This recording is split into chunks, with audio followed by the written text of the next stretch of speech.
Okay, so my name is Donald. I'm Head of Education and Policy with Dyslexia Ireland, and my background is primary school teaching and support for learning, and since 2004 I've been also working as an educational psychologist.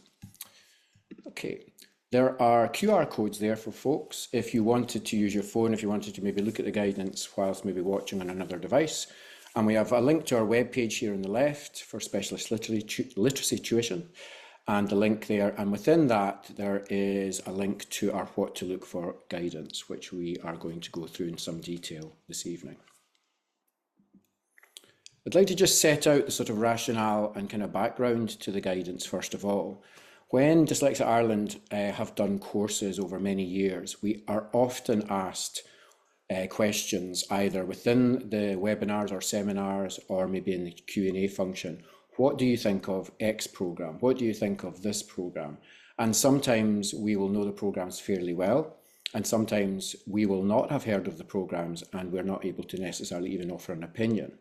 And whilst we very much understand the rationale behind those questions, indeed, you may be tempted to ask them tonight, we often are unable to answer the questions to a level of satisfaction. And part of that reason is because within the evidence base, within the research, within the science around reading and spelling and literacy, there's often quite significant limitations. Not enough research, not enough good quality research, not enough replicated research. And crucially, very, very little research that would compare a particular intervention against a control group. Often that's because of ethical challenges, or comparing intervention 1 versus intervention 2 versus a control group.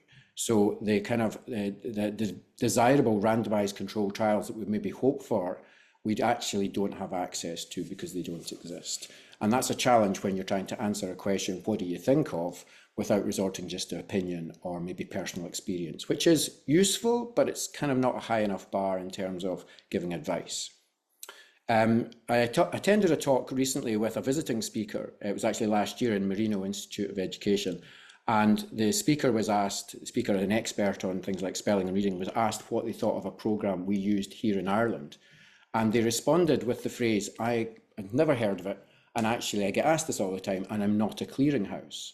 I.e., I don't have the final word on every single intervention that's ever been used or might be used or is considered for being considered for purchase in a particular school or schools.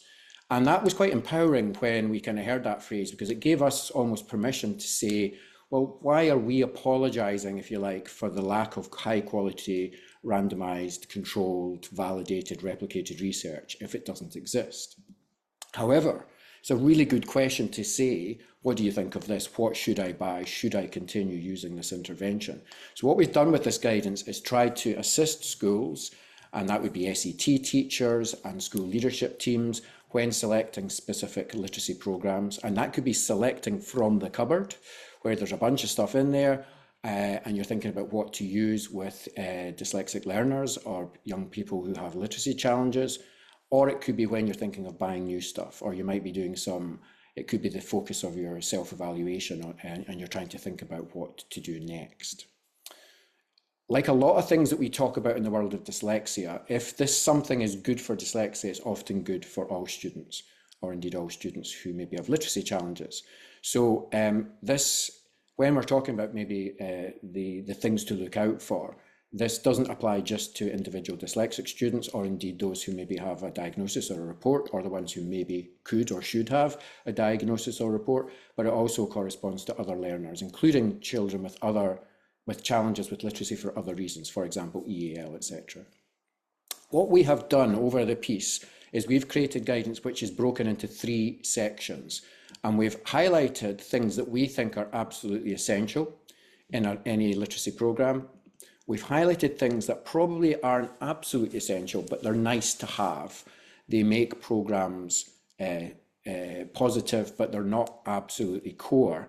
And then we have what we have called red flags, which are things to avoid if possible in any literacy programme. We also have, we're very lucky to develop this guidance in collaboration with a working group of Irish experts. 2 of them have joined us tonight.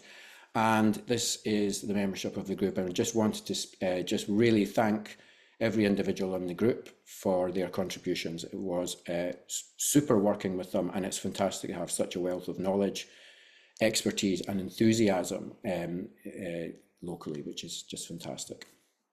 Okay, so as the man says, without any further ado, we have, as I said, broken down our guidance into 10 must-haves, which we'll go through briefly in turn. We also have 4 nice-to-haves, and then when it came to the red flags, we have 3 sections there.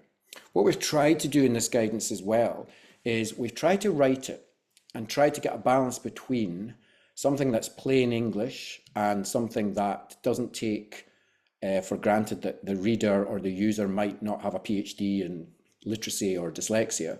But we've also tried to make sure that it's kind of in that sweet spot where we have to take some things for granted in terms of the existing knowledge that will be in a primary school, particularly in terms of the specialist knowledge around dyslexia and literacy. We, apart from our fabulous working group, we also ran this across a lot of people's desks to check for kind of common sense, to check for plain language, and also to see, would this, I think we asked couple of colleagues, would this annoy anyone in a school? I.e., would it be patronising, or would it be another blooming checklist? We've got enough of this sort of stuff. We're trying to make this, I suppose somebody said to us, what is the purpose? I said, it's to make life easier for schools in this regard, not to overcomplicate or to confuse. So I'm going to spend about 30 seconds talking about each of these slides, if that's okay. What we have set out here, I should also say, a bit like the talent shows, these are in no particular order. So 1 is not 10 times more important than number 10. Okay. So we've suggested that what a good program should have is what hopefully most of people joining tonight will know of, which is a scope and sequence, which is a very clear, structured sense of what is taught and the order it is taught in. And that approach emphasises the correspondence between squiggles on a page and sounds in our head. That's the phonemes and graphemes. And when we're turning graphemes into phonemes, we are decoding, and we're, in layman's terms, we are reading. And when we're turning sounds in our head into letters on the page, we're encoding, and that's spelling. So obviously both of those are core challenges for young people with dyslexia. The structure of that scope and sequence is really important to target support and also to identify any gaps in learning. We also need to link number 1, must have, to very quickly to decodable words, sentences and books. So that if you're doing a structured scope and sequence, a phonics scheme, then there are very clear and efficient and quick links to books and sentences to make it all make sense, to give a purpose for why you are sounding out individual letters. And those texts have to be carefully matched to not include things that haven't been covered yet in the scope and sequence. And this is sometimes where people who would maybe criticise phonic-based approaches might suggest that they're contrived, or they're not real, or it's somehow an artificial exercise. So we have to make sure that when we're doing number 1, that scope and sequence, we're linking it very quickly to word sentences and hopefully books. And we're not putting anything in those books unless they've been covered in the scope and sequence, mostly. And I'll come to the mostly bit shortly. So, scope and sequence, link them to real materials. It's also important to ensure that there's an adequate breadth of materials at the same level. So we need to make sure that we don't progress too quickly through, say, a reading scheme or a scope and sequence without ensuring there's what we would sometimes refer to as automaticity or mastery of the core learning. And we see that in individuals with dyslexia, that they might be at a certain level of a reading program, but everyone kind of knows they're not really there. It's a slightly artificial achievement. And if you went down a level and gave an unseen book to that young person, they might actually struggle to read it efficiently.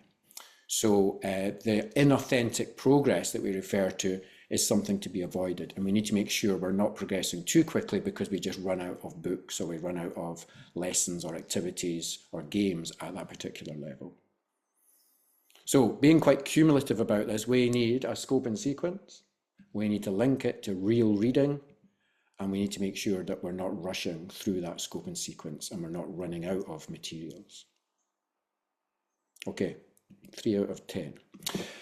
There's a lot written in the research about multisensory practices. I suppose when we're talking about multisensory, we're talking about, although we have 5 senses, we're only talking about 3 senses here. We're talking about listening, and we're talking about speaking, and we're talking about sight and sound, but we're also talking about moving and kinesthetic stuff. We're making no references to smell or taste. And also what we've said about this is kind of just normal good teaching where we might manipulate plastic letters, move them around whilst referring to what they look like and referring to their sound that they make, and maybe the name of the letter as well. There are some activities in some of the research and some of the books that would suggest strategies or practices which maybe involve sandboxes or air writing. We're not sure necessarily that that is required. If we're linking letters to sounds and manipulating those letters and sounds, that seems to be what we require. And the research on dyslexia would suggest that that is particularly beneficial for dyslexic learners. But it's not something weird. It is plastic letters, magnetic letters. It is maybe movable letters on a PowerPoint slide or on a whiteboard. But the manipulation and the movement is helpful because it emphasises the fact that the letter carries a sound and that sound moves with the letter, etc.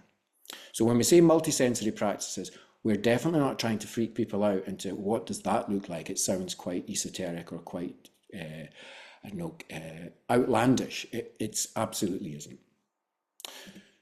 Also, like I'm trying to do with these slides here tonight, we're trying to ensure that there's a cumulative approach. We don't go from level 1 to level 2 to level 3 to level 4.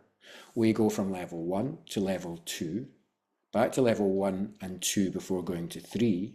And in level 4, we cover everything we've covered in 1, 2, and 3. And that's to check that learning has been truly retained, because we're always fighting against what Ebbinghaus talked about as the forgetting curve. And dyslexic learners often will achieve something on a Friday, but we can't guarantee that they'll have retained that by Friday afternoon, never mind next Tuesday. So this cumulative approach kind of addresses the challenge of gaps in learning or problems with retaining the core building blocks that we're talking about. So in the spirit of cumulative approach, we are talking about systematic phonics and phonemic awareness instruction, the scope and sequence. We're linking it to real reading, and indeed, as you'd said earlier, real writing. We're making sure we don't rush and we've got adequate materials, normal multisensory practice stuff, and we're making as much opportunity to have that cumulative approach. Previously, we did this, and we'll assume that nothing has been retained unless we've got evidence for that. Also, we need to make sure that phonics isn't something that's dislocated from other reading and spelling practices. So we need to make sure that whatever else is happening in that young person's educational experience, that it's integrated, and that something that's maybe happening in the set room or the additional support base is integrated with what's happening in the classroom. And that optimizes obviously retention and increases consistency. And what we sometimes find is in school, there may be various programs being used, and that may be developed by different publishers at different times with different scope and sequences or no scope and sequence, and that leads to confusion for the young person. Also, sometimes young dyslexic learners are working with maybe 4 or 5 different adults at different times of the week, all trying to help them. So we need to try and make sure that we're integrating the phonics, the reading and the spelling into one sort of consistent approach. I touched on this before, but good interventions usually will build in what we would sometimes refer to as progress checks, try to avoid the word tests, so that we can monitor how a young person is going. And we can check if there's any shaky understanding, wobbly bits, or gaps in the learning. And that kind of formative assessment is really important, because we have to ensure that before we start building the next layer of bricks on the wall, that we've got solid foundations and solid previous learning. That sometimes can feel frustrating and laborious and time consuming. And that's just for the teacher. It also feels potentially like that for the young person.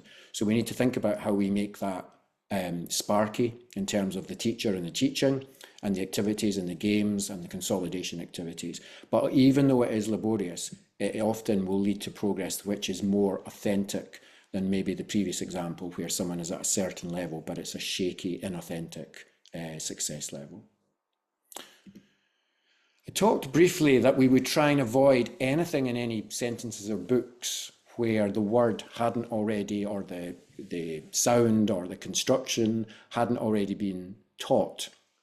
But it's quite hard to completely avoid doing that if you want to write half-decent sentences or half-decent stories. But if we are introducing words that have some spelling irregularity in them, we do that very judiciously and very carefully. We try and avoid words like the classic kind of story of once upon a time. Once will not be a word that we're going to see very quickly, if at all, in a good program.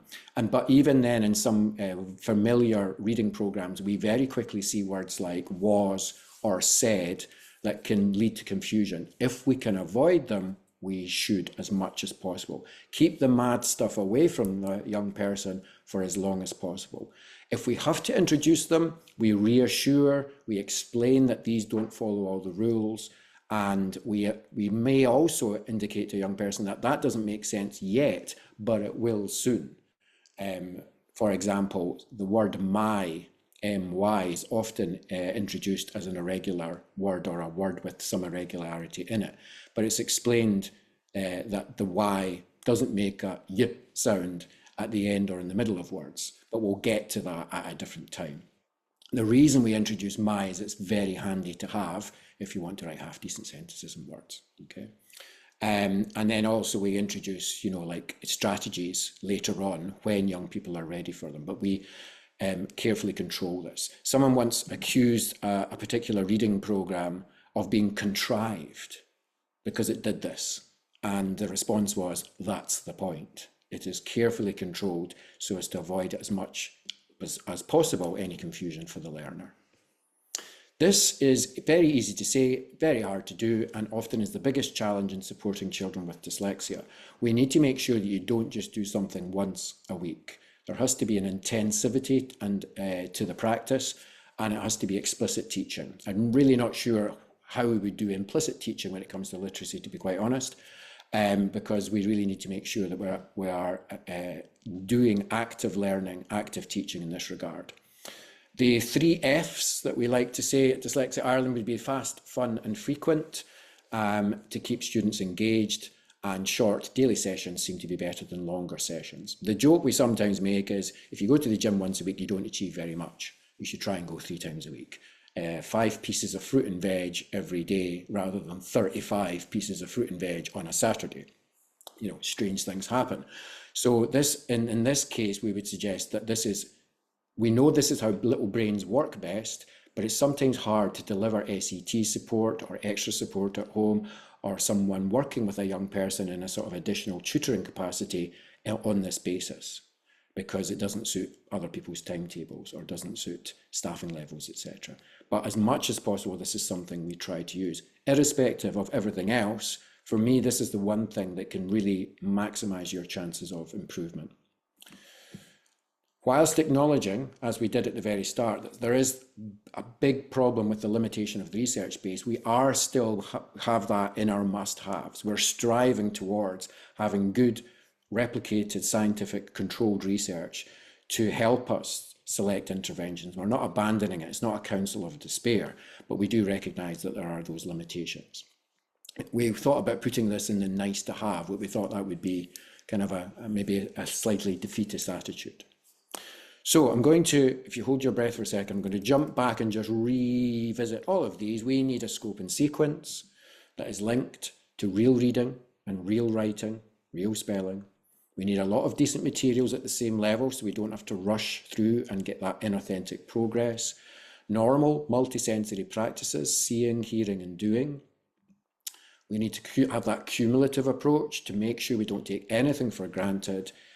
The stuff we do as an additional activity is integrated into the other aspects of literacy, teaching and learning, and we try to get skills taught until they're automatically recalled. If we are introducing irregular words or words with irregular bits in them, we do that very carefully and try and avoid it for as long as possible, and reassure and teach when we do introduce them. And then the Holy Grail really is the fast, fun and frequent, and ideally we would take account of any new evidence when thinking about what we do going forward. We published this guidance in January 2025, just a couple of months ago, and we would intend to review it and update it as evidence and research is published. Okay, so that's the must-haves. Now the kind of nice-to-haves, and this is stuff that isn't absolutely essential, but sometimes when you pick up a nice literacy intervention, sometimes we overdo the kind of focus on this actually, because it's sometimes quite obvious stuff, but it's important and it helps if we get this stuff right. And one of the critical things is recognising that schools are busy places. You don't have unlimited time to laminate, to photocopy, to read a big thick manual. So anything that has user-friendly manual or easy administration definitely helps busy teachers and busy schools. And it also can assist with trying to get consistency across the whole school, because you're not creating these wonderful, intensively created resources that just stay in one room in the building. They can be shared more easily across colleagues, and that creates more opportunity for a consistent experience. The books and the sentences that we would hope to use, and the writing activities that would be built into any programme, ideally, not absolutely essential, but ideally would incorporate a variety of genres. So fiction, obviously fiction and non-fiction, but different purposes for reading, different purposes for writing.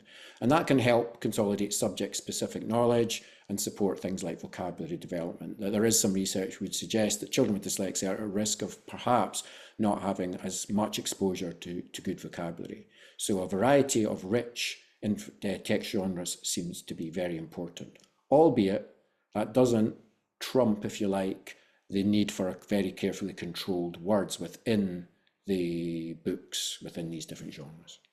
So it's a nice to have. So a nice book for the teacher and nice books for the young people, despite the fact that they're slightly contrived, because they need to be. This is one that we thought long and hard about, because, as we'll go on to talk about, pictures can be problematic in this area. But a scheme or a literacy intervention that looks nice is a nice thing to have. That can improve engagement and assist with things like comprehension. However, and it's a massive, massive however, this should not be something that we prioritise over decoding or encoding. So looking at the picture to help you understand what's going on when reading text is not why we have this in the nice to have. This is to try to create a resource that is appealing to you when you pick it up, maybe at a marketplace, at a conference, and you think, this looks nice, it looks modern, it feels like something that young people will find attractive to look at and engage with. But it's not about having beautiful books, nice pictures, as the primary driver of comprehension. The final nice to have is, again, this is slightly related to the idea of creating breadth at each level, that to add variety to the teaching, the core teaching, if you like, then there are supportive games or digital resources and activities that can be shared. And some of that can be old-fashioned low technology, like board games and cards and things like that. And sometimes it can be more up-to-date stuff like websites and apps.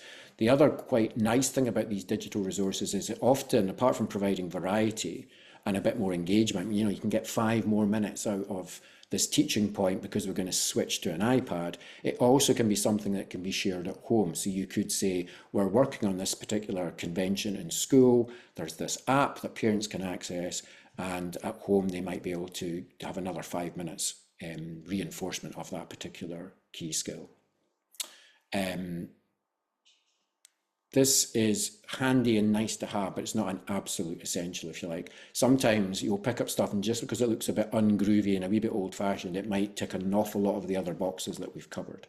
The other thing to be aware of is, we talked about this recently, when you are maybe researching an intervention and you look at it online, and you're kind of maybe a little bit open to slick marketing and nice websites, stuff can look brilliant, and the sort of sound bites and the headlines, and Marjorie in Tralee said this was the best thing since sliced bread, that might not be enough. What we've found is getting resources in your hands and have a real, can give us a real sense of what they're like and whether they do indeed tick the boxes of the previous must-haves and nice-to-haves. So just quickly going over that again, nice manual, nice administration for the teacher and the teachers, nice variety of genres with engaging pictures to make stuff look engaging and motivating, especially if you have to go over stuff again and again and again. And again, the idea would be that if you are doing all these consolidation activities and overlearning, if we the more we have to hand, that adds a little bit of variety and a little bit of change of pace or change of how we'd interact with the learning, that can definitely help. Okay, so just about 20 minutes, 25 minutes since, I'm just going to spend 5 more minutes just talking about the things that we would maybe suggest are best avoided. And we have 3 red flags. We have one that's about guessing. We have one that talks more about the whole word instruction, and one that talks about leveled or predictable text. So we'll just take a couple of minutes on each of these. Now, this was, we almost had a glossary with this guidance, but we were kind of advised to try to avoid that as much as possible and build in any key vocabulary into the guidance. The one thing we couldn't avoid really was talking and maybe trying to explain a little bit about what 3 cueing is. And as you can see here with the little asterisks and the little definition down there, there are some programs out there that have historically taken an approach which has emphasized strategies that we now know from the research are probably not the best approach to take when working with children and young people. And they're often referred to as 3 cueing strategies. And that's where the young person is encouraged or taught to try to gain meaning from the text by taking information from 3 types of cues. So that could be semantic cues, where it's the context or the picture. Look at the picture, would be the classic kind of prompt. Syntactic cues, where you might be encouraged to read on what word would fit, what would come next, etc. And then also visual cues about the word, where the initial sound, let's give a little bit of phonics there, just a little bit, could be, so the young person's attention could be drawn towards the initial sound and then the length of the word. And that would be used to help take a guess at the word. But all of this is essentially types of guessing, rather than true, authentic decoding. So instead of this, we would advise that the focus should always be on methods that teach systematically, explicitly, phonics and decoding, enabling learners to read words with as much accuracy and fluency as possible. I've worked with young people in my role as learning support teacher in the past, where young people were reading without looking at the page because they'd memorized it. One young person had the book upside down and was reading the story perfectly well because they'd been exposed to it all week. Other times I've had young people who I've done assessments with, and they've looked at my eyes to try to work out what the word is, because in this case they've got no, it might be an isolated word, and they've got none of these 3 cueing opportunities available to them. So they're left broadly high and dry. So we're pretty sure that these are strategies that we shouldn't be encouraging and shouldn't be central in any good literacy intervention. The evidence actually seems to suggest that poor readers use these strategies when they can't decode. So the irony is we should probably avoid encouraging them to do these strategies that they've basically had to use in the absence of being able to decode what's in front of them. The other approach that we would avoid or advise avoiding would be anything that promotes reading at the whole word. And often when you have a very dyslexic young person in front of you and phonics is painfully slow as a teacher, never mind painfully slow for a young person, it can lead us to think that maybe, you know what, this approach just doesn't work. It's not working and we need to reach for something else.